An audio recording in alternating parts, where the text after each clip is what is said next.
Bien. Donc en fait, aujourd'hui, notre association pour la sauvegarde et l'animation du poumon vert de Saint-Mitre fait cette réunion publique à laquelle nous avons invité bien entendu nos adhérents et anciens adhérents et également nous avons invité quelques associations qui sont en lien avec le problématique que nous avons exposé aujourd'hui en deuxième partie, notamment la problématique des chouettes de pêche. J'ai invité également les élus. Alors il se trouve que nous sommes dans une période un peu particulière, donc il y en a un grand nombre qui m'ont répondu, d'autres qui n'ont pas répondu. Je n'ai pas eu de réponse de Mme Vassal, de M. Payan ou de ses adjoints. J'ai eu par contre la réponse des députés et en même temps de sénateurs qui, eux, actuellement sont plutôt à Paris en train de discuter le vote de finances. Et j'ai eu des excuses de M. Amada, de M. Bachi, de Mme Louis. Voilà. J'ai invité nos conseillers départementaux, Mme Danjou et M. Gaudière, j'ai pas eu de réponse de leur part. Mme Barret, la maire de secteur, a estimé qu'elle avait des obligations familiales. Donc elle nous a fait le plaisir et l'honneur de nous envoyer un adjoint qui s'occupe plus particulièrement des CIQ et associations, c'est M. Picarelli. M. Picarelli, Abella, voilà. Donc, effectivement, par contre, nous avons longuement conversé avec Mme Barret hier matin sur le projet de travaux de colline et sur les chouettes chevêches. Voilà, donc, excusez-nous de ne pas avoir beaucoup d'élus, et parce que la prochaine réunion que nous ferons, ils seront là. Alors, la réunion va se décomposer en deux points. Ah oui, pardon, excusez-moi. Il y a effectivement Mme Alexandra Louis. Par contre, à adresser effectivement, je ne sais pas si vous êtes attaché parlementaire. Non. Je ne suis pas attaché parlementaire, mais je représente Mme Alexandra Louis, bénévole auprès d'elle. D'accord. Voilà. Donc en fait, nous avons effectivement, je dirais, l'observateur Didier. Didier Desbois, en fait. Mais je suis aussi citoyen pour les. Voilà, parfait, vous avez petit, ça c'est très bien. Elle est à Paris, Madame Anou. Tout à fait, donc c'est pour ça qu'elle s'est excusée. Initialement, elle devait venir, donc elle s'est excusée au début de semaine. Elles sont des excuses, Tout à fait, non, mais je comprends que le travail parlementaire, souvent, il y a beaucoup de. Par contre, on est très étroit dans beaucoup de dossiers, donc on peut le gérer par rapport à ça. Donc en fait, la réunion va se décomposer en deux phases. La première phase sur le travail de Covid. Donc, en fait, l'actualité est plutôt comment faire intégrer notre projet de travail d'écologie dans ce qu'on appelle le PDU métropolitain, le plan de déplacement urbain. On est déjà un peu en retard, j'espère qu'on en rattrapera un petit peu. Et deuxième point qui est la chouette chevêche. Est-ce que cette chouette chevêche, qui est une espèce protégée au niveau national et international, qui existe dans le technopole de Château-Gombert, et même un peu au-delà du technopole, dans tout le bassin de Château-Gombert, est-ce que cette chouette va pouvoir nous permettre de limiter les urbanismes effrénés qu'il y a dans ce secteur? Voilà donc les deux thématiques que nous allons aborder. Je vous propose de faire des questions-réponses après l'exposé, chaque thème. Et voilà. Oui. Attention, voilà. Donc, Philippe Sion, lui, fait partie également du bureau de notre association qui fera un petit exposé sur justement les moyens de communication et notamment sur notre plan interactif dans le site. Et la deuxième partie sera faite par Anaël Marchache qui est membre de la LPO et membre également de notre association. Donc, pour le point, nous avons donc, je vais faire un rapide rappel pourquoi nous sommes favorable plutôt à l'installation des tramways dans la ville de Marseille, c'est parce que nous sommes, vous le savez, la ville la plus polluée et embouteillée de France. Et du coup, également, le deuxième point que nous avons observé, c'est que malgré l'installation de projets ou l'installation de tramways actuellement dans la ville, on se retrouve toujours dans les quartiers nord et est de Marseille sans finalement un tramway ou sans moyen de transport qui soit vraiment efficient. Donc ça, c'est un constat qui existe. Et vous avez vu que dernièrement, il y a une très grosse combat et on a une aide de l'État pour permettre justement un financement plus important des tramways en Marseille. Et espérons que ça va désengager au moins les quartiers nord. Donc en fait, il y a le deuxième point.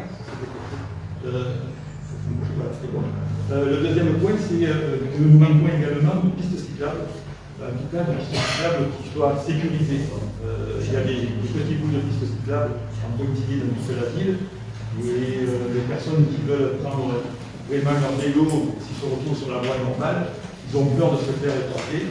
Et c'est notamment le cas qu'on rencontre beaucoup ici, des gens des néo-habitants qui viennent à prendre le bus à Château-Gombert. C'est le reproche qu'ils font, ils veulent bien aller en centre-ville à vélo, mais ils ont fait peur de se mettre sur le chemin de ça, c'est le problème des routes. Donc, du coup, tout ça concourt à ce qu'il y a ce qu'on appelle le week-end de voiture, que les gens vont continuer à prendre leur voiture et pas trouver les transports en commun, surtout dans notre ceinture périphérique, le reste de Marseille. Donc, nous, ce que nous proposons, c'est une coulée verte de 16 km qui partirait de l'hôpital Nord à Saint-Denis. Donc, en fait, c'est cette coulée verte qui comprend le tramway, les pistes cyclables, les voies piétonnes. Vous avez vu que j'ai établi les voitures. Parce qu'en fait, l'idée, c'est de vraiment un vrai transport en commun, un site propre. Alors qu'il soit ensuite site propre, mais d'un côté, en parallèle, on peut avoir un certain endroit de la voiture. Nous, il n'est pas proposé. Par contre, ce qu'il faut, c'est qu'il y ait un vrai site propre pour le tramway, qui est la priorité sur la circulation. Et donc, pas des endroits où on arrive finalement à ce que ce soit bloqué à certains carrefours ou autres. Donc, l'idée, c'est ça. Sur 16 km. La particularité, c'est que c'est un arc de cercle qui est périphérique et qui fait le nord-est de Marseille. Donc en fait, on partirait. Tu peux mettre. Oui, je peux remettre. Pardon, je vais prendre le vecteur. Voilà. D'abord, le défi est caractéristique. Je peux remettre un diapo. Voilà. Donc c'est de partir du nord à l'est de Marseille. Alors l'avantage qu'a ce tramway, c'est que c'est une vraie liaison interquartier. C'est-à-dire qu'il ne faut pas oublier que dans cette zone qui est très étendue, très peuplée et très étendue, en fait ce sont des noyaux villageois qui sont tous dispersés. Et traditionnellement, il y avait toujours des divisions entre quartiers, sur ces noyaux villageois. Donc l'idée, c'est que ce tramway reproduise ces liaisons-là. En plus, bon, nous avons la commune de Saint-Denis et d'Allo, donc Marseille, c'est une liaison qui est aussi intercommunale. Et l'autre avantage que nous avons trouvé, c'est de nécessité, c'est de faire que ce transport, ce tramway, ce tramway soit en connexion avec les réseaux de transport en commun qui sont existants, qui vont venir. Et donc là, on vous a distribué, si vous n'avez pas réclamé nous deux, le plan de papier, justement, où il y a toutes ces interconnexions qui sont visibles ou qui sont déjà faites. Bon, et puis, il ne faut pas oublier que nous, ce projet-là, il date maintenant des années 2015-2016, et que ce tracé, il est évolutif, parce qu'on a été obligé aussi de faire des modifications de ce tracé en fonction de l'existence ou pas de l'emplacement réservé, de contraintes, déjà d'observation de la part de la métropole, de certains élus. Donc tout ça, on l'a pris en compte dans le projet en question. Alors juste pour vous montrer. Voilà. Donc en fait, l'idée c'est qu'on parte de l'hôpital Nord, où il y a les facultés. Là, il va y avoir 6 000 nouveaux étudiants qui vont arriver dans le campus universitaire de l'hôpital Nord. Ce sont des étudiants paramédicaux, infirmiers, kinés, etc. Ils vont tous être regroupés là-bas dans les années qui viennent. Nous avons également à cet endroit-là l'hôpital de faculté. Ça passerait par les Dégalades, par Saint-Joseph, et on pourrait avoir également la possibilité d'avoir un accès qui est par le lycée Saint-Louis, Saint-Exupéry à Saint-Louis, c'est nord, parce que c'est là que va arriver la prolongation du T3. C'est-à-dire le T3 qui est avec l'extension qui va partir de Gèze, qui va aller jusqu'à Castellane, donc il passe par cet endroit-là. Et c'est là qu'on pourrait faire rentrer notre tramway par cette petite jonction pour qu'il puisse assurer justement tout ce tracé-là. Alors, donc là, l'idée, c'est que vous voyez que cet endroit-là, en fait, ce sont les voies normales qui existent, c'est-à-dire c'est l'ancienne erreur des cartes. Pourquoi on a choisi cette option-là maintenant? C'est que ici, nous arrivons au rond-point Wisniewski, en bas des facultés de Saint-Jérôme. Ça, c'est l'avenue Normandie-Yémen. Et là, nous sommes à Saint-Mitre, pratiquement. Là, nous sommes un peu vers Bataille, et on se situe à cet endroit-là. Pourquoi, en fait, on a choisi cette voirie-là? C'est une voirie qui est suffisamment large, bien sûr, qui permettrait de faire porter un tramway, puisque le tramway, on a besoin en fait, de 18 à 20 mètres de large. pour mettre un tramway, des pistes cyclables, des voies piétonnes, en sachant que déjà sur ces axes-là, il y a déjà des pistes cyclables qui sont des voies piétonnes. Donc il reste plus que la largeur de tramway, avec les 4 mm, ça suffit. Donc pourquoi on a été obligé de faire cette variante? C'est parce qu'en fait, d'ici Saint-Mitre à Saint-Joseph, auparavant, il y avait ce qu'on appelait l'U4D, c'est-à-dire c'était une route qui passait par les hauts de Sainte-Marthe. Et lorsqu'il y a eu le passage du PLU au PLUI en 2019-2020, cette route a disparu. Elle a été gommée par la métropole, ils ont supprimé cette route-là. Donc il n'y a plus d'emplacement réservé pour faire une voirie, c'était pour faire une route sur laquelle on peut passer. Pourquoi? Ils ont dit que toute cette zone-là va être un parc agricole urbain, des piémonts de toile, et donc ils ne souhaitaient pas garder cette route-là. D'ailleurs, les terrains qui étaient sur cette voie-là, finalement, ont été déjà récupérés et utilisés pour faire des fermes urbaines. Donc ils ont installé 5 agriculteurs sur le place-là. Donc voilà, donc ça, on fait une croix, donc, et on s'adapte en passant justement par ces endroits-là. Il faut savoir que, ici, entre l'hôpital Nord et le haut des Égalades, il y a déjà un VHNS qui existe, c'est le V2, VHNS numéro 2, qui est l'hôpital Nord, qui va un peu plus tard vers Sabine. Il faut savoir que dans des projets, il était prévu un VHNS qui partirait de Saint-Joseph, aux Égalades, là, qui descendrait jusqu'à Sainte-Marthe et qui ensuite irait vers la vallée de Mai. Donc il y a déjà des coûts qui étaient déjà prévus pour faire des VHNS. Il faut savoir qu'ici, nous avons un VHNS qui passe devant la faculté et qui s'en va vers le métro. Donc, si je continue notre trajet, le trajet ensuite, à partir du rond-point de Cadrezaille, prendrait l'ancien emplacement de l'alinéa qui allait passer par Château-Gombert, tant de plus qu'à l'eau, ça s'arrêtait là. Ça c'était l'alinéa. Nous sommes dans un projet qui est au-delà de l'alinéa. On ne parle plus de l'alinéa parce qu'elle a été supprimée. Par contre, ces emplacements, ils existent encore. On n'a pas enlevé l'emplacement réservé. Donc, la métropole, les départements peuvent faire un nouveau projet, voire même décider de ne plus rien faire. Et nous, depuis 2016, on a milité pour faire une alternative pour ce tramway et de se servir de ce bout-là, justement pour y mettre le tramway, pour éviter qu'on refasse un nouveau projet avec des routes et des voitures. Donc, on propose quelque chose qui est différent et qui va dans le sens de l'amélioration de la mobilité dans le monde. Le troisième morceau, tronçon, c'est de Hallot jusqu'à Saint-Denis. Donc c'est cela, tout ça, ça fait 7 km.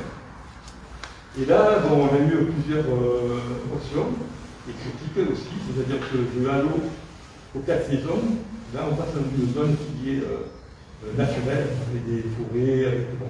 C'est vrai que là, on n'est pas trop en accord avec notre deuxième volet de défense de l'environnement et de respect de tout ce qui est espace naturel. Donc notre idée, c'était d'éviter peut-être cet endroit-là et de prendre le parallèle plutôt d'aller par le lycée, les 3 lucs, de prendre la ligne des Penbourou. Ce sont des voiries qui existaient déjà, donc il n'y a pas besoin d'exproprier là, donc c'est déjà des choses qui existent, et qu'on arriverait à la Valentine, Saint-Denis. Après, il y a ce tronçon là, Saint-Denis, 4 saisons, à rebours, et on pourrait s'arrêter effectivement 4 saisons pour désengorger tout ce qui vient des lourds et des camionnettes. Donc voilà, donc ça c'est le tracé, si vous voulez, qui est prévisible, en utilisant à la fois les voiries existantes et les emplacements réservés. Tout ça, en fait, derrière, ensuite, ce tracé-là doit s'affiner. Voilà. Mais la première nécessité, c'est quand même de faire inscrire le projet lui-même de tramway. Et ça, on est arrivé à le faire inscrire par le conservateur, on va déjà parler comme ça. Donc voilà, quelques chiffres pour dire pourquoi un tramway, pas un VHNS, par rapport aux voitures. Voilà, quelques chiffres qui sont assez éloquents. Alors, ça, ce sont des statistiques RATM. 54 voitures circulent, et comme 69 personnes, ça fait un bus. Donc une rame de tramway, ça fait 300 voitures avec une personne à bord. À Nice, la ligne c'est 22 km, nous on a fait 16, de la promenade, évite 20 000 voitures et 700 bus par jour. Et donc chaque nouvel habitant qui s'installe dans notre secteur a au moins 3 déplacements par jour. Donc vous voyez que en fait, toutes ces voitures qui roulent, et ça pollue, et finalement, cette pollution elle est aussi bien atmosphérique par les gaz qui s'échappent avec les MO2, et elle est aussi par le frottement des pneus sur le goudron par les particules fines, et en plus il y a la pollution sonore, etc. Mais c'est surtout l'idée, même si demain on dira que toutes les voitures sont électriques, ce qui est un peu utopique, il y aura quand même la pollution par le frottement des pneus, et qui sera une pollution assez grave, parce que les particules fines sont très cancérigènes également. Voilà, donc nous, le projet de tramway qui est destiné en fait à être un mode de déplacement qui est vertueux, puisqu'il à la fois il respecte l'environnement en matière de pollution, puisqu'on a du électricité, quoi, disons, voire même il peut y avoir à l'avenir d'autres modes de fonctionnement pour être tramway. On parle de l'hydrogène, il y en a certains qui parlent de l'éolien, il y en a d'autres qui parlent du magnétique. Donc il y a beaucoup dans l'avenir, on ne sait pas trop comment se propulser les tramways. Mais en tout cas, c'est un train d'évoluer. Par contre, il est performant dans la mesure où finalement ça va entraîner une cadence très importante et en même temps une amplitude horaire que vous connaissez dans le tramway déjà marseillais lors de ailleurs. Et puis un tramway, c'est toujours attractif, aussi bien par son aspect, par le fait qu'il soit à l'air libre par rapport à un métro. Et donc ça a un côté quand même sympathique qui fait que c'est quand même mieux pris qu'un bus ou qu'un VHS. En plus, dans notre secteur, ça va être un facteur de développement qui est à la fois social et économique. Bon, social, vous le comprenez bien, parce que pas tout le monde peut avoir une voiture ou a envie d'utiliser sa voiture. Donc déjà, pour ceux qui souhaitent ne peuvent pas fortement utiliser le transport en commun, c'est quand même un mode de transport qui est utile dans nos secteurs. Pourquoi? C'est que si on veut aller, par exemple, de 5 litres au Pied-à-Blanc, on est obligé de descendre vers le centre-ville avec un bus ou un métro, et puis après de changer de mode de transport, d'en prendre un autre pour remonter vers le Pied-à-Blanc. Donc il y a une perte de temps, une perte d'argent, et donc c'est pour ça que ce facteur-là était très important de mettre quelque chose qui soit à l'interquartier. Bien sûr, quand on voit tout le trajet de 16 km que je vous ai montré, il y a quand même des facultés, il y a des zones commerciales, des zones industrielles, donc je ne vous citerai pas toutes, mais après on verra comment le voir sur notre plan. Et voire même de loisirs, puisque ça permet quand même de se déplacer pour aller dans les collines, ou trouver pour faire du sport, etc. Voilà. Et puis il y a des centres commerciaux que vous connaissez maintenant. Nous, on n'a pas des énormes centres commerciaux installés par la Valentine. On a quand même toute une succession de petits commerces, petits artisanats ou de services aux gens, qui maintenant s'installent tout le long des routes en chemin quartier, inter-noyau villageois. Donc c'est aussi l'occasion de les regrouper, puisqu'on peut maintenir ces emplois et ces commerces de proximité. Voilà, donc en fait, une des critiques qui pourrait être soulevée, c'est l'histoire des expropriations. Bon, en sachant que n'importe quel projet entraîne des expropriations, nous, on a tâché de préserver un maximum le bâti, en utilisant justement les voiries existantes qui permettent de prendre en compte le tramway, je vous montrer tout à l'heure. Et puis surtout, ce qui se passe, c'est quand on a des emplacements réservés, je pense notamment à l'ex-Linéa, il y avait des zones de 50 mètres de large qui étaient réservées. Et là, vous avez compris qu'avec un tramway et des pistes cyclables, on est à maximum 20 mètres. Donc là, ça permettra de naviguer entre les bâtiments, en tout cas les maisons, et d'en préserver un maximum. Certes, il y aura peut-être des endroits où il y aura nécessité de les exproprier, mais ça fait 50 ans qu'elles étaient expropriables. Et voilà, donc ça sera quand même en tout cas une atténuation de ce qui était déjà prévu auparavant. Bon, il y a un élément qu'il ne faut pas oublier, en tout cas qui est beaucoup à mettre en avant, c'est que quand même, initialement, ce projet de 16 km réservé, c'était ce qu'on appelait l'autoroute touristique de Marseille, du temps de fer. C'était l'État qui devait faire l'autoroute, puis heureusement, elle ne s'est pas faite.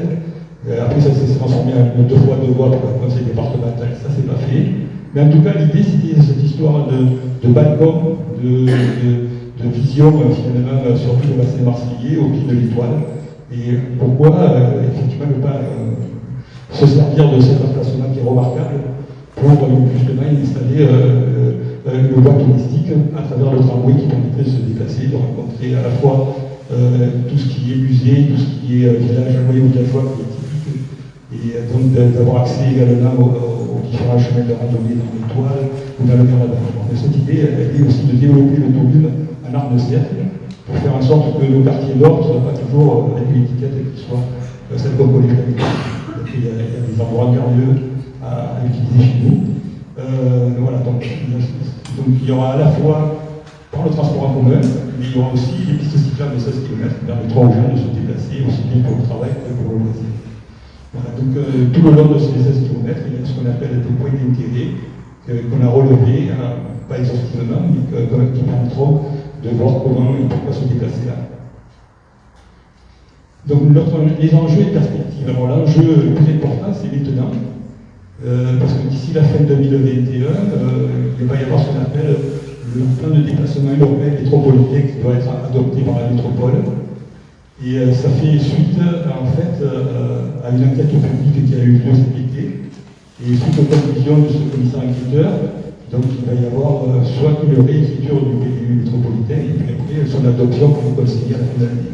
Donc là on est en train de faire, vous avez vu dans la presse, une manifestation, on essaie de rencontrer un maximum de personnes politiques pour essayer effectivement prendre en compte notre projet. On n'est pas là pour le faire immédiatement et prendre en charge financièrement, mais du moins de le faire inscrire. Parce que le PDU métropolitain, il a une validité de 10 ans, et si on n'est pas inscrit dans les 10 ans, pour ces 10 ans, on va à la maison, on visitera beaucoup moins, mais c'est pas possible, parce qu'il faudra attendre encore 10 ans. Mais l'idée, c'est de d'inscrire le principe. Alors, nous avons eu une délibération qui a été faite l'année dernière, le 5 octobre 2020, par le conseil municipal de Marseille, et qui avait demandé justement, en vue de préparer l'enquête publique pour le commissaire enquêteur, de donner des instructions de travailler les collines au plan de déplacement urbain métropolitain, c'était un appui quand même assez intéressant. Et puis, lors de l'enquête publique, le commissaire enquêteur a fait son rapport le 14 juillet, et ce qui concerne le travail des collines, c'est ces pages-là. Donc, le commissaire enquêteur a bien retenu finalement le fait qu'il y avait des maires de secteur et de Marseille notamment qui avaient bien eu l'attention de notre projet. Et puis il a dit que en fait, c'était un service à rendre aux populations en quête de transport dans une zone transversale dépourvue de d'axe structurant. Donc ça nous a énormément réchauffé le cœur, puisque c'est exactement ce qu'on défend depuis longtemps. Et puis, le transport en commun, parce que le tramway est un site propre, est écologique et moderne. Alors, il a quand même balayé aussi ce qu'on appelle le critère de densité. Et ça, ce critère de densité, c'est la métropole qui le met en avant. C'est-à-dire que la métropole a dit que du nord à l'est de cette agglomération, en fait, les densités observées aussi bien en population qu'en emploi, elles sont trop faibles, pour prendre l'excuse de dire bon, on n'en veut pas. Et par contre, la commission d'enquête a dit qu'en fait, c'était un argument qui n'était pas étayé, puisqu'ils n'ont fourni aucun chiffre. C'est une affirmation. Il n'y a eu aucun chiffre, aucune donnée, aucune explication, aucune étude des différents tracés que nous avons proposés, etc. Donc c'était passer votre chemin. Et ils ont fait pareil avec la commission d'enquête, et les gens ont rien donné comme argument. Donc du coup, le commissaire enquêteur l'a bien relevé. Par contre, il signale bien que tout ce bassin pour lequel nous proposons ce travail, c'est un bassin où il y a 250 000 habitants. Et qu'à partir du moment où il y a ce bassin-là, donc il faut prendre en compte justement le transport en commun efficace. Et il était en parallèle, et loin de moi de dire que le Val-Tram n'est pas l'affaire, hein, c'est pas du tout le cas. Mais le Val-Tram, vous savez, qui est entre Aubagne et Bouilladis, c'est un Val-Tram qui va toucher une population de 70 000 habitants. Donc nous, 250 000, 70 000, les nécessités sont importantes chez nous encore. Donc le commissaire enquêteur a demandé à la métropole de réexaminer sa position sur ce projet et il a dit que ça pouvait figurer au PDU à approuver. Et il a dit également que le tracé à définir sera défini sans trop de difficultés. Vous avez vu que le tracé, c'est celui que je vous ai proposé là, mais en fait on peut le définir de manière plus affinée avec à la fois la métropole, les élus, la population et les associations. Donc ça, c'est les conclusions du commissaire enquêteur qui sont quand même assez favorables à notre projet. Donc nous attendons de voir si maintenant la métropole défessienne et réécrit le PDU métropolitain dans ce sens. Et en fait, on attend de voir le rapport va être publié, que le PDU va être publié avant qu'il soit adopté. Donc les semaines qui viennent sont cruciales. Alors, entre septembre, le 2 septembre, vous avez tous entendu le fait que le président de la République a parlé d'un plan pour Marseille en grand. Et puis, dans la presse, vous avez vu qu'il y a 1 milliard qui va être donné pour améliorer la mobilité. Alors, je précise bien que dans la presse, ça a été rapporté à Marseille et dans son discours aussi. Et bon, je dis bien à Marseille, mais vous allez voir que dans les faits, après, c'est au-delà de Marseille, en fait, c'est la métropole. Là, on ne parle plus de la même chose, c'était Marseille. Il a dit qu'il fallait 4 lignes de tramway, 5 BHNS. Alors finalement, quand on regarde les 4 lignes de tramway, c'est des bouts de lignes. Donc on est le GS de Castellane, ça compte pour une ligne, le Dromel, Saint-Margot, une autre ligne, on a les Catalans, une ligne. Donc en fait, on a des bouts de tramway, c'est pas des vraies lignes. Donc avec nous, on est parti avec des sports formidables en disant on va avoir un voyage extraordinaire. Et dans les 5 BHNS, il y en a un qui est plus constant, c'est le BHNS 4, qui part de Gèze et qui va aller à la Foragère. Et c'est pas un vrai transport, il faut bien un site propre. Je ne vais pas rentrer dans le débat, mais après, si on en parlera après. Et par contre, il y a les 4 autres BHNS qui sont prévus, ils sont tous à Marseille. Voilà, donc finalement, c'est pas à Marseille, ce milliard, c'est la métropole. Alors par contre, M. Macron a dit quelque chose de très intéressant parce qu'en dehors de ce milliard, il a bien dit qu'il donnerait davantage s'il y a une proposition d'un projet de transport structurant pour désenclaver les quartiers nord et permettre de relier le nord et le sud. Alors au départ, moi je pensais que ces 4 lignes de tramway, c'était déjà la ligne de Nord-Sud qui était dedans. Et en fait, petit à petit, on se rend compte que ça pourrait rentrer là-dedans. On ne sait pas trop. On ne sait pas. Alors, avec l'espoir, on a écrit au président de la République pour dire que notre projet rentrait dans ce cadre des enclavés des quartiers nord. Pour relier le nord et le sud, peut-être en passant par l'est, je ne sais pas. Mais en tout cas, c'est inscrit là-dedans. Voilà, donc en fait, vous avez bien vu que ça, c'est le projet global. Pour pouvoir le faire reconnaître de manière plus importante à l'extérieur et à tous les interlocuteurs, nous avons créé un site web. Et là, je vais laisser la parole à Philippe Sion pour montrer le site et savoir que contient ce site. C'est-à-dire que, en fait, le site lui-même, il permet de voir, quand vous tombez sur notre site, il y a marqué voir le plan interactif. Ça, c'est une première chose. Et deuxièmement, vous avez aussi des documents. Vous avez notamment les documents que vous avez en main, c'est-à-dire ces documents que vous pourriez télécharger vous-même et imprimer si vous voulez. Donc, voilà. J'ai un petit souci de collection. C'est bon. Bonjour à tous. Donc, je m'appelle Philippe Sion, je suis partie du conseil d'administration du Poumon Vert Saint-Mitre. Donc, notre association est visible sur Internet. On a un compte Facebook, un compte Twitter sur lequel vous pouvez nous suivre. Et donc sur un site internet aussi du Poumon Vert qui s'appelle poumonvertsaint-mitre.fr. Mais donc on a fait un site dédié au projet du tramway des collines. Donc vous avez en fait toutes les informations dont vous a parlé Philippe qui sont reprises à l'intérieur de ce site avec notre projet. Il y a des interviews parce qu'on a quand même été assez médiatisé, c'est une bonne chose. Nos arguments avec des documents comparatifs entre notamment le BHNS et le tramway. Pourquoi est-ce que la vraie bonne idée c'est le tramway et pas le BHNS? Et donc vous avez différents articles qu'on a réalisés, donc les conférences de presse qu'on a pu donner, les interviews. Donc sur cette, vous avez la conférence de presse avec une vue du tracé prévisionnel. Et je recherche aussi d'autres choses. Vous avez des informations sur les différents articles. Et le principal, en fait, c'est le plan interactif qu'on a mis en ligne sur ce site. Donc il est réalisé avec OpenStreetMap, qui est une solution de tracé de chemin, de randonnée ou de circuit qui est libre et sur lequel les gens peuvent collaborer pour le faire évoluer. Et c'est ce qu'a évoqué Philippe, en fait, le fait que ce tracé ne soit pas, comme vous avez vu, il a déjà évolué de par le temps et il peut l'être encore. Donc en fait, on a demandé et obtenu une subvention pour organiser ce qu'on a appelé des apéros cartos qui auront bientôt lieu à travers Marseille et qui permettront de rassembler les habitants et les élus afin de discuter sur la façon de faire évoluer ce plan. Et notamment la question qu'évoquait Philippe tout à l'heure des points d'intérêt.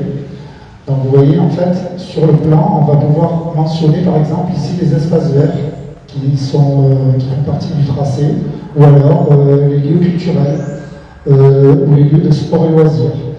Et l'idée, c'est d'organiser ces réunions en collaboration, en concertation avec à la fois les élus et, qui représentent les habitants et les habitants qui pourront cette fois avoir le droit de se représenter eux-mêmes, en étudiant ce plan sur une partie, par exemple. Si on, par exemple, va être dans une réunion avec plan de CUC, donc on se rapproche ici du plan de CUC, et on peut étudier le tracé de près, savoir à quel endroit il va passer, est-ce qu'à cet endroit-là, il y a des commerces de proximité. Donc là, par exemple, on n'a pas encore travaillé cette zone, donc ils n'apparaissent pas. Et l'idée, c'est que pendant cet apéro-carto, sympathique et constructif, on puisse dire, ben voilà, ici, il y a le fameux centre commercial, donc ça serait bien que le tramway, peut-être que son arrêt pourrait être à cet endroit-là, etc. Et en fait, l'idée, c'est de travailler en concertation pour faire évoluer notre tracé, qui n'est absolument pas figé, voilà, dans l'intelligence collective la plus grande possible. Voilà, donc je montre rapidement aussi nos autres sites. Donc vous avez Twitter pour ceux qui sont plus. Donc il y a toujours une pétition en ligne en fait sur Change.org. Philippe, c'est vrai qu'on n'en a pas parlé, mais éventuellement vous pouvez nous soutenir en continuant à voter pour elle et à apporter votre. Voilà, vous voyez ici on est en direct sur Facebook. Voilà, et donc il y a d'autres publications que nous avons réalisées sur ce site, mais là, ouais, ça rend un peu, sûrement à cause de ça. Voilà, donc Facebook, Twitter, on est présent et voilà, l'idée c'est de faire évoluer cette belle idée et de la travailler en concertation avec tout le monde pour pouvoir in fine rendre service aux gens dans les trois domaines du développement durable finalement, tout d'abord l'environnement, qui est effectivement notre leitmotiv parce qu'on est une association de défense de l'environnement. D'ailleurs, on va parler tout de suite après de la chouette chevêche d'une autre façon dont il faut protéger l'environnement. La partie sociale, comme l'a évoqué Philippe, et aussi la partie économique, qui est le troisième pilier du développement durable qu'il ne faut pas oublier, mais un développement qui puisse être touristique, durable, sans construction exagérée et dans la bonne intelligence. Voilà, donc on va retourner sur la présentation. Je pense qu'on a parlé à peu près tout. Voilà, tout ça, voilà, ça doit évoluer donc avec le site et les apéros carto à venir. Et on va finir peut-être, tu veux la citer cette. Sinon je peux la lire. Voilà, donc c'est Marcel Pagnol qui a dit ça. Alors je ne sais pas dans quel livre, ou c'est un livre ou un film. Non, c'est un livre. C'est un livre, en tout cas c'est assez amusant, je vous la lis. Nous sommes au rendez-vous, dit mon père. Ces platanes que tu vois là-bas, ce sont ceux des 4 saisons. La route des 4 saisons à Laurentine par exemple. Et regarde, dit-il soudain en montrant l'herbe épaisse qui bordait le pied du mur, voilà une belle promesse. Dans l'herbe s'allongeait d'immenses barres de fer toutes rouillées. Qu'est-ce que c'est, demandai-je. Des rails, dit mon père, les rails de la nouvelle ligne de tramway. Il ne reste plus qu'à les mettre en place. Voilà, donc il ne reste plus qu'à mettre en place ce projet pour revenir à ce qui existait dans Marseille il y a déjà 40 ans, lorsqu'ils ont décidé d'enlever tous les rails et tous les tramways pour les remplacer par des bus. Et donc en fait, on avait un énorme réseau de tramways à Marseille qui allait jusqu'à Aubagne, jusqu'à Aïmour, jusqu'à Septem, etc. Donc là, on rediscute pour remettre la même chose. Alors à l'époque, c'était déjà un développement durable, c'était un respect de la mobilité et de l'atmosphère. Bon, là, on s'en rend compte qu'il faut retourner et qu'il y aura quelque chose comme ça. Voilà, donc on est dans les questions-réponses. Donc je vous laisse le soin de poser les questions que vous voulez. Oui, M. Bacci. Oui, nous, à la DRL, nous sommes opposés à tram, parce que nous pensons que ce n'est pas la meilleure solution. Nous pensons qu'il faut oublier, parce qu'on va, pour plusieurs raisons, on va retomber dans les mêmes problèmes que la ligne A, donc on va se retrouver en justice, ça va prendre des années. J'ai pas voilà, j'essaie de mettre tout sort. Voilà. Donc la DRL, c'est l'association de défense de l'île Lorraine d'Allo. Ah, d'accord. Donc en fait, contre la linéa. voilà, donc en fait, c'est une association qui, comme nous, parce que bon, Voilà. nous avons combattu la linéa contre la linéa, on a réussi à la faire annuler. Et l'association Allo également, parce qu'on était ensemble. Nous luttons depuis 38 ans que nous l'avons lutté, 38 ans contre la linéa. Donc nous pensons que le tram n'est pas la bonne solution parce qu'à mieux. Je pense qu'on va retomber dans les mêmes problèmes que ceux qui ont fait valider la linéa, en particulier les expropriations qui sont un très grand nombre, hein, même si on va arriver à plus d'une centaine d'expropriations. Déjà on était sur 53 expropriations pour la linéa, sur le tracé total du CD4D. On est à plus d'une centaine, 150 d'expropriations, donc ça c'est très lourd. Ensuite, le tracé passe par des zones qui ne respectent pas les plans de prévention de risque, particulièrement celui d'inondation en plan de Cuc, celui d'effondrement des zones d'égout à Allo, le plan de prévention de risque des sols, de retrait de sol, ça. Enfin, il y a les mêmes raisons qui ont fait valider la linéa.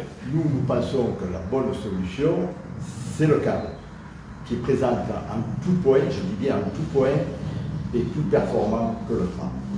Il est 3 fois moins cher. Il consomme 3 fois et demi moins d'énergie. Il peut se construire en quelques mois. Toutes les villes actuellement demandent.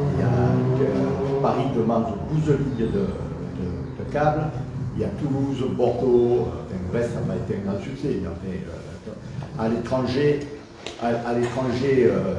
il y a par exemple La Paz ou Medellín en Amérique du Sud. La Paz, il a été construit en 8 mois. Medellín transporte 30 000 passagers par jour.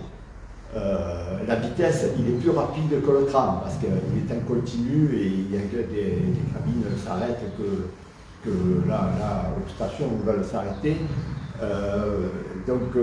Et l'occupation du sol est minime. Le problème du tram, c'est qu'il va être obligé de passer en rase campagne sur Allo, Plan de Cuc et même Saint-Menet. Il va falloir faire des routes pour amener à des parkings.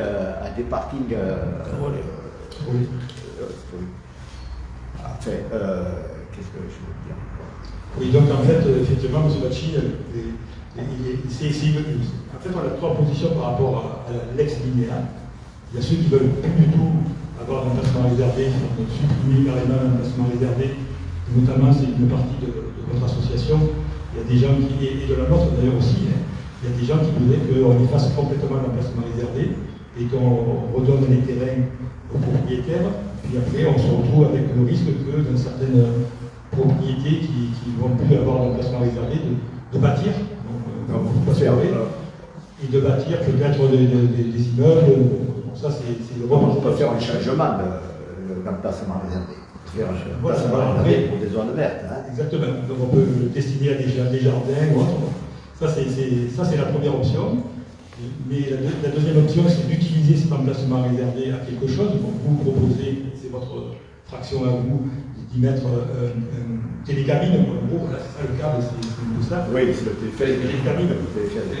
Pas téléphérique, moins avec des volumes plus petits comme ce qui fait c'est non, comme ski. Bon, même si ça existe d'ailleurs. En sachant que bon, on a eu la critique à un moment donné, parce qu'on avait suggéré ça, pour l'hôpital Nord, justement de faire les jonctions entre Saint-Antoine et l'hôpital Nord. Oui. Parce qu'il y a la gare, il y a le VHMS qui passait c'était l'autoroute qui posait problème. Et puis après, il y en a qui ont soulevé le problème du Mistral. C'est le problème qui a été le problème du Nord, c'est le problème que par exemple la société POMA, qui est le leader mondial en cette matière, est arrivée à résoudre. Tout à fait. Donc voilà, bon, après voilà. Donc en fait, ça c'est la deuxième option. Et la troisième, c'est d'utiliser effectivement le projet comme nous faisons nous, disons. Après, j'ai bien dit depuis le début que en fait, notre tracé est évolutif. C'est-à-dire qu'à partir du moment où, si demain le maire de Plan de Cuc le maire d'Allo ne veulent pas, ou parce qu'ils vont s'appuyer sur leurs habitants, il est clair qu'à ce moment-là, on trouvera une solution. Et la solution, elle est à co-construire avec justement les maires, avec les associations et avec les habitants.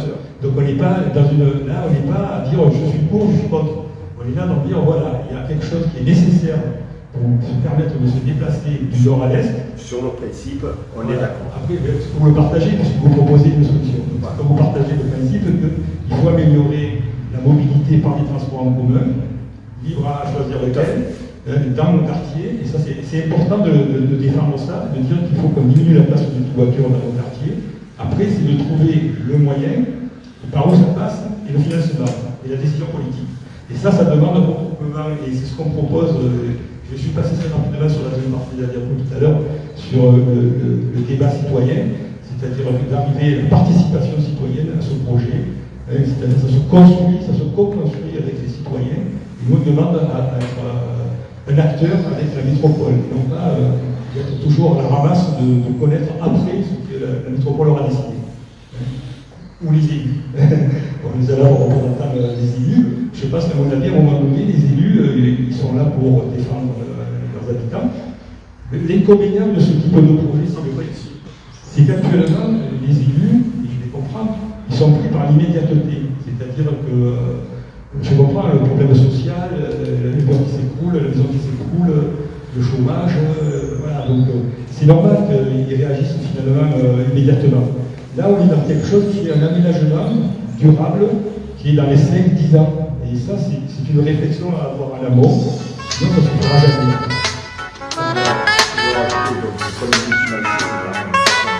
Oui. Donc on peut construire 3 lignes de l'opus pratiquement. Et ensuite, ça passe loin des lieux de vie, entre le Merlin et Saint-Denis. Attendez, je vous propose que de toute façon, à partir du mois de janvier, ensuite, c'est arriver à Saint-Denis, ça n'a pas beaucoup d'intérêt. Il faut passer par la zone commerciale de la Valentine. C'est ce qu'on a fait. Ce qui oblige à passer aux 3 Lucs. Et aux 3 Lucs, il y a une possibilité. C'est réalisable. Incoming message. Donc en fait, il y a la petite route parallèle à la rue de Peintre-Roux. Donc juste pour donner la parole Incoming La message. petite route des 3 Lucs à la Valentine, qui est parallèle à la rue des Peintre-Roux. Voilà, en fait, il y a des solutions sur la Chine. Il faut passer au milieu du village, pour raser la moitié du village. Alors, on ne va pas revenir sur ces points.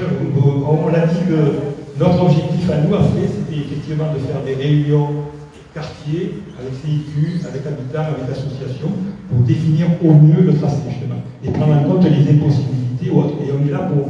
Moi, je ne connais pas bien le secteur, finalement, des Camouins ou autres. Sur la solution que propose le monsieur, passer par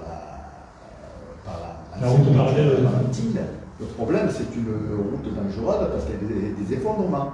Je vous rappelle, il y a 2 ou 3 ans, pendant tout l'été, ça a été fermé. Cette route a été fermée. Les sols sont instables. Il faut penser que dessous, il y a des grottes, il y a les fameuses, le fameux lac Globus qui est sous les usines Heineken, qui vient jusqu'aux grottes de la Mariole de Trois-Lucs. C'est tout miné là. Et qu'il y a une dispute entre les bières, la Seine et EDF pour savoir qui a le droit de passer dessous. C'est pour ça que nous, on propose justement de se rendre dans les quartiers. Dans les quartiers, donc on se rend dans les quartiers pour justement recueillir un peu toutes ces informations-là, parce que ce sont des choses qu'on ne connaît pas obligatoirement. Et donc l'idée, c'est d'aller, de demander et de vérifier justement les possibilités et les alternatives. Surtout, c'est les alternatives. Oui. Bonjour. Moi, je voulais dire que, en tant que citoyen, là, je ne parle pas en tant que représentant de Madame la députée, puisque je ne suis simplement l'oreille et la transmission de Madame la députée. Mais en tant que citoyen de temps vécu, j'aime bien l'idée de la participation. Parce que, finalement, les projets se construisent ensemble avec les citoyens et les citoyennes des villes et les élus notamment. Et moi j'aime bien cette idée-là. Et pour rejoindre un peu les deux associations, parce que le monde associatif qui est très actif aussi, il faudrait trouver une solution mixte. C'est-à-dire que réfléchir à une solution qui pourrait être un tram, effectivement, réfléchir à une autre solution pour concilier, parce qu'il y a des zones peut-être qui sont plus favorables pour le téléphérique par rapport à... Oui, justement, l'idée, c'est de travailler, de bien travailler, de présenter un projet, j'allais dire, toujours un peu fini, parce que quand on va devant la métropole, il faut présenter déjà quelque chose, avec différentes options. Et effectivement, c'est des options qui permettraient de voir déjà des options sur la tracée, des options ensuite dans le type de transport domestique propre, etc. Il faut le travailler. Si on n'arrive pas avec quelque chose de structuré, de toute façon, on va de loin. De toute façon, il y a des services. Et il faut savoir que pour faire une vraie étude de projet d'implantation de tramway, en fait, il faut un bureau d'études qui va travailler 6 mois avec 2-3 personnes pour vraiment faire un vrai projet. Donc l'idée, c'est d'abord en amont de préparer quelque chose d'un peu construit, parce que nous ne sommes pas des bureaux d'études, on n'a pas de chiffres, c'est pas d'abord des technicités, je ne parle pas d'implantation. Et déjà, c'est déjà des commencer à comparer avec les différentes bonnes volontés et les expertises qu'on peut rencontrer dans les associations. Après, je vois bien, moi, quelque chose d'autre, une voie verte, de loisirs, de piétons, une voie verte, parallèle, d'un côté, ou je ne sais pas, de cyclable, piste cyclable, etc. Mais je voulais vous dire aussi, en tant qu'association, Allo, le plan de cul et Marseille, il y a trop de construction ici. Il faut lutter. Et ça, tout est saturé. Au niveau des voitures, on voit bien de la montade, j'habite, pour aller vers la Rose, tout est saturé. D'Allo, etc. Et je pense que les associations devraient s'accorder pour que les maires des communes disent stop à un moment donné, il y a trop d'urbanisme. Parce que c'est l'enchaînement. On voit bien ce qui s'est construit, chemin de la Brave, ça pousse, etc. Et je pense que les associations, ce point-là, c'est un point fort pour dire stop aux constructions intempestives qui ne peut pas résoudre tous les problèmes de l'habitat, d'abord, et puis construction veut dire aussi moyen de transport, ça veut dire école aussi, veut dire etc., commerce, etc. Donc voilà, c'est tout ce que je voulais dire. Je ne parle qu'en tant que citoyen de point de vue. Oui, alors juste pour répondre au fait de l'urbanisation du secteur, je pense que en tout cas la maire de 2014 a pris conscience de ça c'est sûr. Puis il y a qu'à voir toutes les ponts qui poussent dans le quartier. Il y a quand même quelque chose qui est responsable derrière, c'est que quand même dans le PNI métropolitain qui a été adopté par l'ancienne mairie et que la nouvelle continue à pratiquer, c'est que nous avons un arc de cercle. C'est justement cet arc de cercle-là qui est prévu à l'urbanisation. Et c'est là où on peut voir tous les logements. Et bon, il y a eu quand même un frein qui a été donné pour les hauts de Sainte-Marthe. Initialement, il était prévu de continuer les hauts de Sainte-Marthe. Là, ça y est, ils ont décidé, sans le mettre dans le PNUI, d'arrêter de construire dans les hauts de Sainte-Marthe. Les hauts de Sainte-Marthe, ils ont fait les bâtiments, avant même de mettre la route, avant même de mettre le transport en commun. Les gens se sont retrouvés dans la nature sans tout ça. Et effectivement, nous, ce qu'on propose, c'est de péter quelque chose. On va dire, mais si on met un tramway, ça va faire venir des habitations, etc. Non, ça va déjà corriger l'existant. Et puis, deuxièmement, si demain, il y a une politique vraiment de la ville, de la métropole, qui fait qu'il continue quand même à faire des logements, on va être toujours à la ramasse. Donc c'est là qu'il faut proposer dès maintenant quelque chose qui va nous engager dans 5, 10 ou 15 ans. Moi, je ne le verrai peut-être pas, mais les enfants le verront. L'idée, elle est là. Et deuxièmement, on diminue la pollution dans la ville. Ça, c'est quand même le deuxième. Oui. Moi, c'est juste pour renforcer ce que je viens de dire et pour répondre aussi à la remarque de M. Bacci. C'est que la question à se poser aujourd'hui, l'urgence, c'est déjà de prendre conscience qu'on ne peut plus continuer comme ça. Nos modes de mobilité dans le secteur Seine-Mitre, Château-Gombert, etc., on ne peut plus continuer comme ça et que nous avons énormément de retard sur Marseille. Alors la question c'est de se dire, voilà, est-ce qu'on va tout faire pour faire inscrire au plan de développement, de déplacement urbain, l'idée d'un axe structurant qui va du nord à l'Est.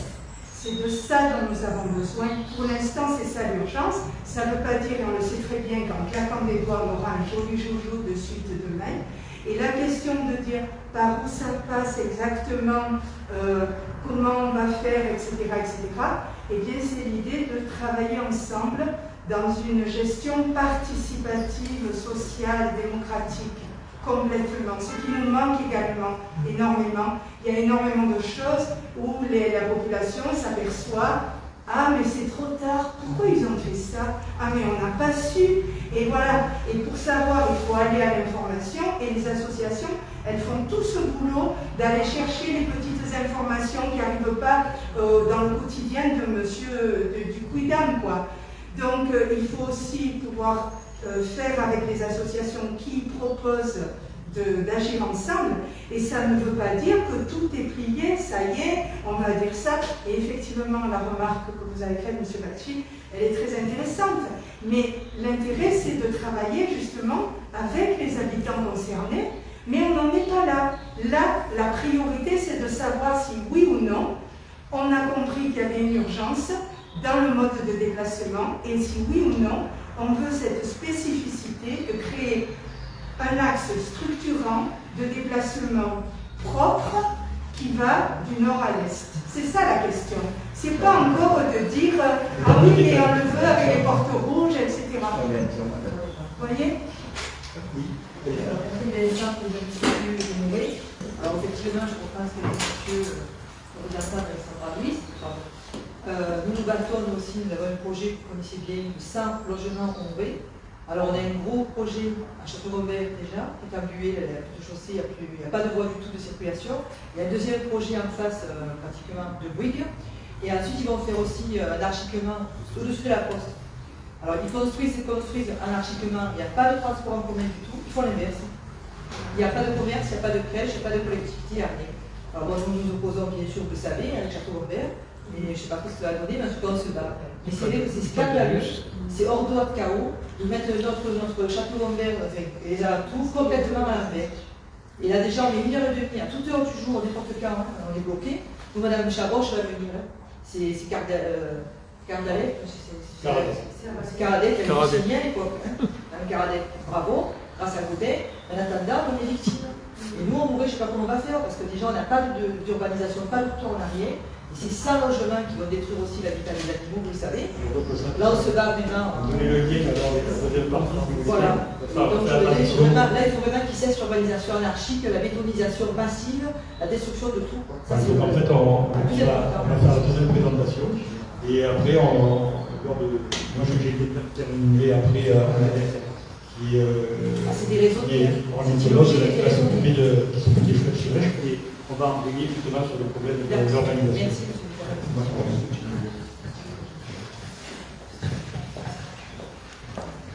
Bonjour tout le monde, pour me présenter rapidement, je suis Amel Marchard, je suis adhérent de l'association Pont Vert Saint-Mitre depuis cette année et je suis également adhérent de l'LPO depuis 25 ans. Ça fait un assez long moment que je fais de l'ornithologie, je suis impliqué dans ce domaine. Et Fabien Charton qui m'accompagne, et adhérent de l'LPO et également le référent Chevêche pour le groupe local de Marseille. On s'est rendu compte effectivement, comme je vous le présentais, qu'il y avait une réelle problématique sur cette espèce au niveau du territoire marseillais. Et un pôle s'est donc constitué afin d'essayer de lutter au mieux pour sa préservation. Donc pourquoi la chouette chevêche en particulier? Au niveau français, on a 9 rapaces nocturnes qui sont présents sur le territoire français. Donc je vais aller assez rapidement. Vous avez la chouette, avec le bras cassé, ça va être compliqué pour réaliser. Vous avez la chouette chevêchette de Marcy et la chouette de Tegman, qui sont vraiment des espèces montagnardes, donc on ne sera pas du tout concerné sur Marseille. Après, pour toutes les autres espèces, c'est des espèces qu'on peut rencontrer sur Marseille. Vous avez en bas toutes les espèces de hibou, donc on les reconnaît assez facilement avec les petites aigrettes qu'elles ont sur la tête. Le hibou des marais va être une espèce qu'on observera nous uniquement en migration. Pardon. Et après, effectivement, sur les autres espèces, vous aurez le hibou grand-duc, le hibou petit-duc, moyen-duc, qui sont des espèces qui sont présentes sur le territoire marseillais, qui sont nicheuses, qui ne seront pas forcément sur des zones urbaines à part pour le petit duc. Et au niveau des chouettes, vous aurez donc la chouette culotte qui est très présente sur le territoire marseillais, donc tous les jardins, parcs, squares que vous avez en centre-ville. La chouette chevêche qui a un statut de protection à part, et c'est pour ça qu'on s'intéresse beaucoup à elle et qui est souvent victime, parce qu'elle habite en zone périurbaine et la première victime de l'urbanisation. Et en haut à droite, vous avez ce qu'on appelle un nicheur disparu sur Marseille, donc la chouette effraie, qui était une espèce qui était nicheuse il y a encore une dizaine d'années sur la région marseillaise et qu'on ne retrouve plus. On a des données sporadiques, nous, chaque automne et chaque hiver, sur des individus qui cherchent des territoires, mais soit ils finissent écrasés, ou malheureusement ne trouvent pas d'emplacement où s'installer pour la nidification. Donc pourquoi la chevêche en particulier? Comme toutes les espèces de rapaces nocturnes, la chevêche est une espèce protégée.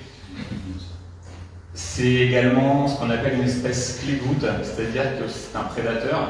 Sa présence est l'indicateur d'un bon équilibre de l'écosystème. Donc je vais revenir un petit peu après dessus. Mais effectivement, quand vous avez la chevêche qui est présente sur un territoire, ça veut dire que vous avez un cortège d'espèces qui l'accompagnent également et que vous avez la chance d'avoir une belle biodiversité sur ces territoires. Suite à différents plans d'action qui ont eu au début des années 2000, la population s'est stabilisée au niveau national. Mais il faut savoir qu'en France, c'était une espèce qui est en déclin. En Europe, c'est une espèce qui est en déclin également. Au niveau régional, l'espèce est en déclin en PACA, en grande partie en raison de l'urbanisation. Elle a un statut de quasi menacée. Et au niveau local, suite aux différentes démarches, notamment qui ont été menées par Pont-Saint-Mitre, on a eu des retours de l'Adréal, où cette espèce a un statut de préoccupation majeure, c'est-à-dire qu'on est vraiment sur un statut de protection qui est conséquent, parce que si rien n'est fait, c'est une espèce qui va disparaître du territoire marseillais. Et c'est une espèce, en raison de son habitat, de son mode de vie, qui est particulièrement menacé par l'urbanisation. Sa population se fragmente en petits noyaux de plus en plus éloignés et rend les échanges de population difficiles, avec le risque de voir disparaître l'espèce, tout simplement en raison de la consanguinité, par exemple. Vous avez par exemple une jolie population sur l'île du Frioul. Au jour d'aujourd'hui, elles ne sont pas menacées sur le Frioul parce qu'il n'y a pas de problème d'urbanisation. Si les poches de population qui sont à proximité sur le continent viennent à disparaître, de facto, les populations du Frioul sera menacée parce qu'elle ne pourra pas avoir de renouvellement au niveau des individus et elle s'éteindra d'elle-même. Donc effectivement, il y a un réel enjeu à protéger l'ensemble des poches de population et à ne pas se focaliser en disant qu'on ailleurs, c'est vraiment une problématique globale. Alors très rapidement, pour vous présenter l'espèce, c'est une des plus petites de France. Donc, pour ceux qui ne l'ont jamais vu, c'est un oiseau qui fait une vingtaine de centimètres de haut. Il n'y a pas de dimorphisme sexuel marqué, c'est-à-dire que nous sur le terrain, on ne peut pas savoir si on a affaire à un mâle ou à une femelle, à part si on le voit ou on la voit chanter en même temps, où là on pourra reconnaître au cri. La durée de vie en milieu naturel est environ d'une dizaine d'années. Et après, effectivement, comme vous voyez sur la photo, c'est un oiseau qui est assez joli à voir et qui a également un petit sourcil à l'arrière de la nuque. On verra sur d'autres photos où on voit un petit V blanc bien marqué sur la nuque. Et c'est une espèce sédentaire, donc qui va rester aussi bien en été qu'en hiver, qui n'est absolument pas migratrice. Alors comment nous travaillons? Il faut savoir effectivement que pour protéger cette espèce, il faut avoir des données, et notamment une base de données pour pouvoir présenter des éléments factuels et concrets. Donc la Ligue de protection des oiseaux a créé au début des années 2010 un site internet qui s'appelle FunPACA. Donc c'est une base de données naturalistes où tout le monde peut saisir ces observations, en sachant qu'il y a des comités de pilotage, de vérificateurs qui sont en place et que chaque donnée fait l'objet d'une vérification. On ne peut pas saisir n'importe quoi, sinon ce sera automatiquement filtré. Et ça permet effectivement d'avoir des historiques, notamment sur les mourets, où on a été contacté sur les mourets. En quelques clics, on arrivait à avoir l'historique d'observation des espèces, que ce soit sur les oiseaux, mais les LPO, c'est également les mammifères, c'est les reptiles, c'est les batraciens, c'est les insectes, les papillons. Enfin, on arrive à avoir des données sur beaucoup de taxons et pouvoir fournir des éléments. Et depuis le mois de mars 2021, il y a donc un groupe de travail chevêche qui s'est également constitué au sein du groupe local de la LPO Marseille, dont Fabien est le référent. Et donc pour vous donner un petit exemple, là, vous avez une petite capture d'écran de cette fameuse base de données. On travaille sur un principe de liste, c'est-à-dire que là vous avez par exemple Mélanie qui était sur le terrain en bassin de datation de la Grave à Marseille. Elle saisit sur un laps de temps, c'est notre protocole, entre 10 et 15 minutes, systématiquement toutes les espèces qu'elle va voir ou entendre. Donc on va aussi bien avoir des données sur la chouette chevêche, sur les passereaux, sur les rapaces, en fonction des compétences de l'observateur. On va avoir également des papillons, des libellules, des mammifères. Ça permet vraiment d'avoir un état des lieux faunistique sur l'ensemble des espèces qui sont présentes à ce moment-là. Et ensuite, les données sont archivées et sont consultables. Alors ça, c'est un autre exemple, notamment plus spécifique sur la chevêche, quand on va arriver sur la période de reproduction. Vous avez marqué en vert des codes atlas. Donc ça va nous permettre d'être vraiment beaucoup plus pointu. Un code atlas 13, par exemple, ça va nous indiquer que c'était l'observation d'un juvénile de cette année. Donc c'est repris en détail en précisant première année civile. On va avoir des codes atlas 5, ça veut dire que c'est des individus qu'on voit régulièrement au même endroit et on sait qu'ils sont nicheurs. On va encore avoir du code atlas 13, 5. Enfin voilà, on va avoir différents codes atlas sur la période de reproduction qui vont nous permettre de spécifier les observations qu'on fait. On va pouvoir noter si on voit des adultes mourir des jeunes, si on voit des accouplements, si on voit des adultes en chasse, si on voit une fréquentation de nids. Enfin, voilà, ça nous permet vraiment d'être pointu et quand on va apporter derrière nous des éléments auprès de différents intervenants, ça nous permet effectivement d'avoir des éléments factuels et de pouvoir spécifier précisément l'état de la population qu'on a sur Château-Gombert. À ce jour, on a estimé entre 8 et 9 couples sur l'ensemble de Château-Gombert. 8 couples sûrs, éventuellement un 9e, on a eu quelques contacts auditifs mais on n'a pas pu confirmer plus.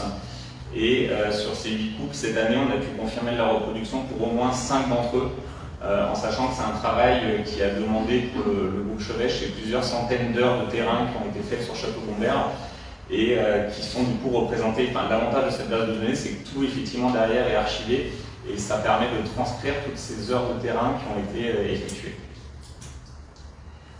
Effectivement, la chevêche, c'est aussi un biotope et un cortège d'espèces.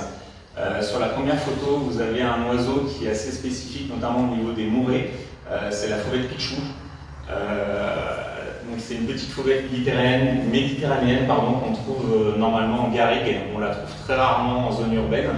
Le seul site de nidification pour cette espèce qu'on a dans la zone périurbaine, c'est au Mouret, où on a effectivement de la nidification avérée sur cette espèce.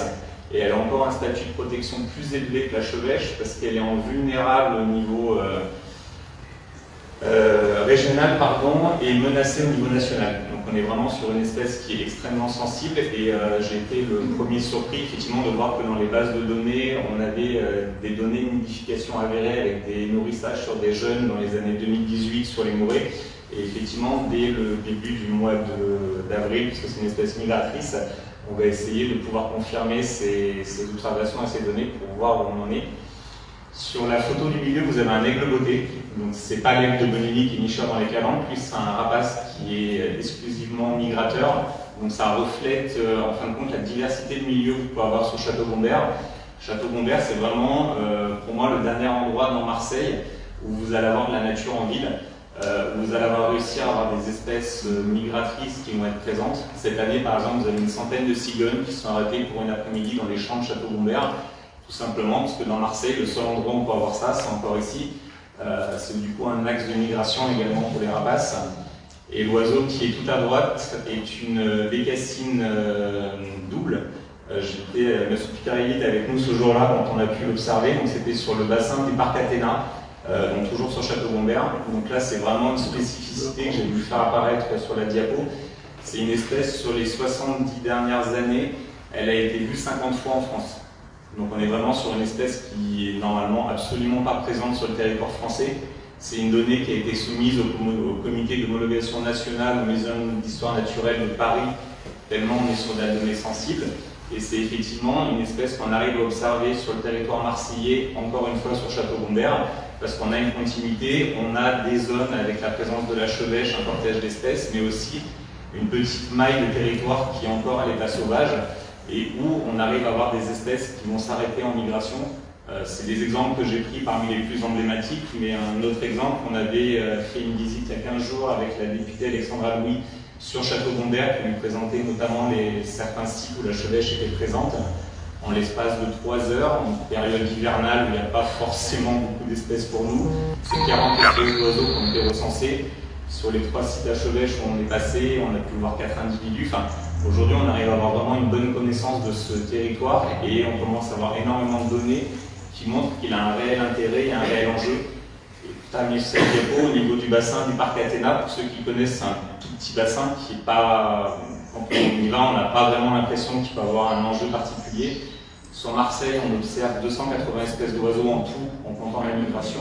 Sur ce petit bassin, on en recense 150 qui ont déjà été observés, c'est-à-dire plus de la moitié des espèces qui ont pu être vues à Marseille ont été vues sur ce seul petit bassin.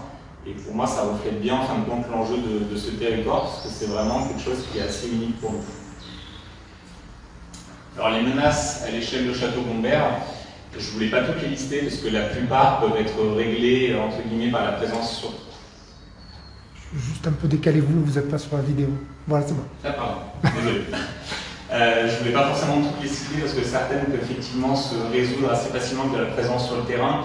La sensibilisation, parmi les plus anecdotiques, on peut avoir par exemple les abreuvoirs. C'est dans un champ, on a un abreuvoir pour des chevaux, pour des vaches, des jeunes chouettes peuvent tomber dedans, se noyer. Donc il suffit effectivement de sensibiliser sur les points qui sont identifiés, de mettre une petite échelle, la problématique est réglée. On peut avoir des jeunes qui vont tomber les membres des cheminées. Donc là, c'est tout bête, il suffit de leur laisser prendre une petite corde dans la cheminée et avec leur serre, ils sont capables de s'accrocher avec le bec et de grimper avec les pattes. C'est assez impressionnant à voir, mais même petits, ils sont déjà bien autonomes et bien équipés.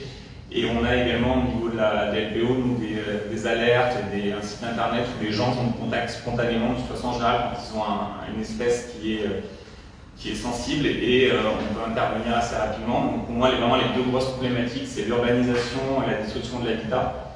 Sur la photo du haut, vous avez une maison qui est prise en photo au niveau de Joliot-Curie, donc qui doit être sur le projet rasé pour laisser place à un projet de 9 villas. Là, pour le coup, effectivement, c'est la parcelle complète qui est détruite. Donc on se retrouve avec la chevêche qui est présente à l'intérieur de la maison pour la nidification. Le fait de rénover la maison n'est pas gênant en soi, parce que l'oiseau pourra toujours se décaler effectivement sur les arbres, sur la parcelle autour, pour s'alimenter ou pour nicher. Par contre, si on rase la végétation plus la maison, c'est un territoire de perdu pour l'oiseau et il ne pourra plus revenir s'installer, en sachant qu'également, encore une fois, c'est tout le cortège d'espèces qui est présent autour. Si la chevêche est présente là, c'est effectivement qu'elle a de quoi se nourrir, qu'elle a un habitat, qu'il y a les espèces qui vont autour, et c'est un ensemble qui sera détruit. Et après, la deuxième problématique, ça va rejoindre en grande partie ce que vous aviez dit dans le premier point, c'est les collisions routières. Donc là, c'est effectivement une chevêche écrasée qu'on peut voir malheureusement sur la photo. Je vous ai pris un exemple, les Frais des Clochers, qui est le nicheur disparu de Marseille.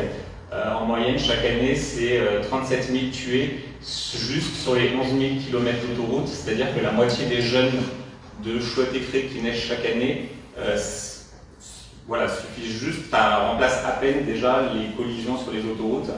Et plus spécifiquement au niveau de la chevêche, il y a une étude qui a été faite dans le nord de la France, où sur certains territoires, elle disparaît, non pas parce qu'elle n'a pas la place comme on peut avoir à Château-Gombert, mais tout simplement parce qu'il y a tellement de mortalité routière que les jeunes qui naissent chaque année ne suffisent pas à remplacer les pertes qui sont dues aux collisions routières. Donc ça, c'est effectivement une réelle problématique. Dans certains cas très précis, on peut faire des aménagements, mais c'est vraiment au cas par cas, en plantant des haies d'arbres pour essayer de modifier la trajectoire de vol de l'oiseau. Je suis originaire de Grenoble, c'est ce qu'on faisait sur certains sites accidentogènes, mais c'est vraiment lié aux spécificités du terrain, et effectivement la meilleure solution, c'est ce qu'on va voir sur la diapo d'après. Voilà, ça va être tout simplement d'essayer de sortir d'une voiture. Effectivement, je commençais par tout ce qui est artificialisation des terres. Donc en France, tous les 10 ans, on perd l'équivalent d'un département de terres agricoles et espaces naturels. Donc ça reflète bien la problématique qu'on a également sur Château-Gombert, avec à chaque fois les dernières parcelles de terres agricoles ou de zones de friches qu'on peut avoir qui systématiquement sont convoitées pour faire des logements immobiliers, pour être rénovés. Enfin, c'est toujours la même problématique. Ce serait mieux effectivement de favoriser la rénovation de l'habitat ancien plutôt que la construction de programmes neufs. Donc, je reviens effectivement à l'exemple d'avant, la maison qu'on avait vue sur la rue Joliot-Curie. Si la maison en elle-même est rénovée, ça permet de conserver la parcelle de terrain avec tout l'écosystème qui est autour et de permettre à l'oiseau de rester sur place. Si on détruit complètement la parcelle, c'est un coût qu'on perd, et c'est également toutes les espèces qui vont autour. valoriser les transports en commun et sortir du tout voiture, effectivement, ça permet de lutter contre les collisions routières. Et après, compenser la disparition des cavités naturelles par des postes de nichoirs adaptés à l'espèce, ça effectivement c'est également quelque chose qui peut être mis en place. Au jour d'aujourd'hui sur Château-Gombert, on n'a pas repéré de problème de ce côté-là, mais effectivement dans la région grenobloise ils ont cette problématique. Il y a un parc de 150 nichoirs qui a été mis en place, qui fonctionne très bien. Donc au jour d'aujourd'hui, si effectivement il y a besoin, on est capable aussi nous de venir installer des nichoirs et de pouvoir aider cette espèce, mais pour ça il faut encore qu'on ait des territoires où les installer et où elles puissent s'installer elles-mêmes surtout. La préservation des terres agricoles et des zones de friche est indispensable pour garantir des terrains de chasse. Au jour d'aujourd'hui, effectivement, quand on va sur le terrain, on va trouver des chevêches présents sur certains territoires. C'est pas parce que sur un territoire on ne trouve pas de chevêches que pour autant le territoire n'est pas digne d'intérêt. Bien au contraire. Si aujourd'hui les migrateurs, les oiseaux que je vous ai présentés, on arrive à les trouver, c'est qu'il y a un ensemble. Il faut qu'il y ait un espace, une zone de terrain qui soit suffisante, qu'il y ait des échanges. C'est ce qu'on appelle souvent les trames vertes et bleues, pour ceux qui connaissent, qui sont très à la mode. Et du coup, effectivement, toutes les parcelles sont importantes. Les chevêches, ils trouvent logique, mais aussi le couvert. Ce sont des corridors écologiques pour les espèces qui gravitent autour de la chouette. Donc, que ce soit les reptiles, les insectes, les micro-mammifères, les autres oiseaux également, et qui constituent une part de son alimentation. Je n'en ai pas parlé, effectivement, mais la chevêche, en dessous de la région où elle habite, doit avoir une alimentation plus ou moins différente. Chez nous, dans le sud de la France, à 90%, elle est insectivore. Et les 10% restants, elle va manger des micro-mammifères. Vous allez en Bretagne, c'est l'inverse. À 90%, elle va manger des micro-mammifères et à 10% des insectes. Chez nous, quand les cigales sortent, la chevêche fait un réel petit festin. Donc voilà, c'est un petit peu ce qui est repris sur la photo. C'est un oiseau qui a besoin effectivement d'avoir, même s'il n'a pas un territoire de chasse très étendu, en général c'est 500 mètres autour du point de nidification, il a quand même besoin d'avoir un maillage du territoire qui permette d'avoir les conditions pour qu'il y ait l'ensemble de ses proies qui soient présentes. Préserver la chevêche d'Athéna ainsi que son habitat, c'est s'inscrire dans la logique de préservation et de reconstitution de la trame verte et bleue, indispensable dans la lutte face à l'effondrement de la biodiversité. Pour nous, cette phrase, elle représente vraiment en fait, l'enjeu de la chevêche et pourquoi s'intéresser à la chevêche en particulier aujourd'hui. Elle a un statut de protection qui est à part. Il y a un réel enjeu sur cette espèce et surtout quand on s'engage pour cette espèce, ça permet aussi de s'engager autour de beaucoup d'autres choses.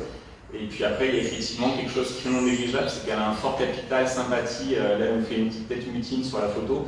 Voilà, c'est une espèce en général, quand on la présente en sortie, elle a un réel engouement. La sortie qu'on a fait il y a 15 jours, était archi pleine, on avait des gens sur liste d'attente qui voulaient venir pour observer cet oiseau. C'est vraiment un oiseau qui a un accueil très favorable du public.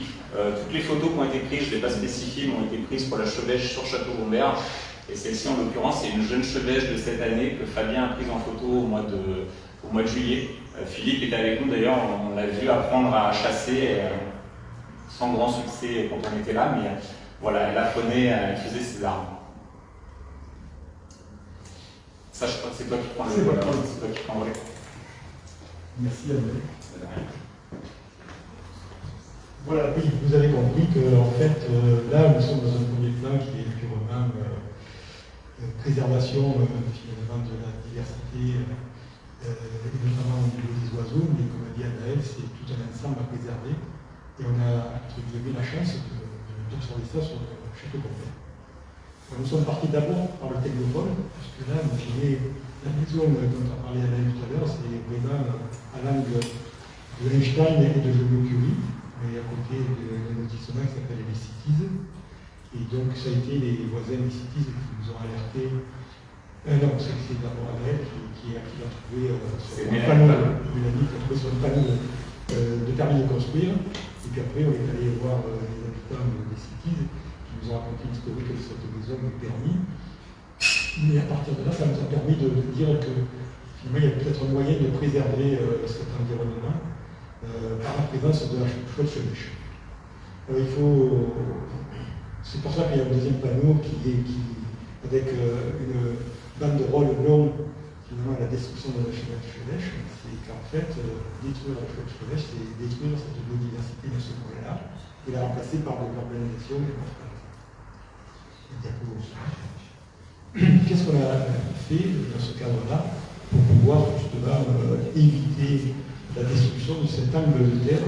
Si vous avez l'occasion d'y aller, vous verrez qu'outre la maison, il y a des parcelles qui sont tout autour. Et ces parcelles, ça fait à peu près entre 4500 et 5000 mètres carrés au total. Et c'est là que c'est l'espace justement de chasse de l'habitat de la chouette-chouette.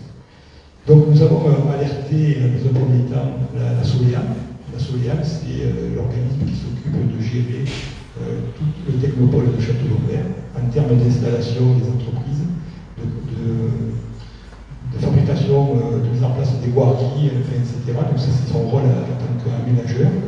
La SOLEAM, c'est une dépendance de la ville de Marseille, mais également de la métropole maintenant.